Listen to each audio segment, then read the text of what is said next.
সত্যভাবে ঈদগাহের মধ্যে আইলে ঈদের নামাজ পড়েন, এটা জানি থাকতো না, এটা জানি থাকতো না, না তোমার তোমার মসজিদে ঈদের নামাজ করবেন।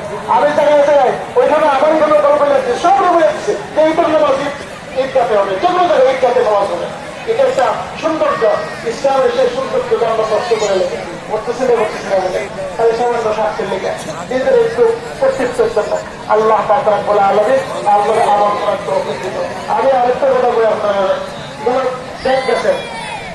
আজকে আমরা সবাই আল্লাহর কাছ থেকে মাফ নেবার লেগে আইসেন আইসেনা বলেন কেন আইসেন? আচ্ছা, আল্লাহ বলে আলমিন যদি আমাদের সম্পূর্ণ মাফ করে পরিষ্কার করে দেন, আমরা রাজি না রাজি খুশি নেই বলেন? তাহলে আল্লাহকে রাজি খুশি করতে হলে আল্লাহর কাছে মাফ চাইতে হলে মাফ পাইতে হলে একটু সব কাজ করা লাগে। কি করা লাগে? সব কাজ করা লাগে। আচ্ছা, একটা ঘটনা আপনাদেরকে বলি। বলে ইসরায়েলের ঘটনা, একবারে জিনা করছে। কি করছে? জিনা, সবচেয়ে বড় গুণা জিনা করছে। জিনা করে এক কাছে গোসল করত,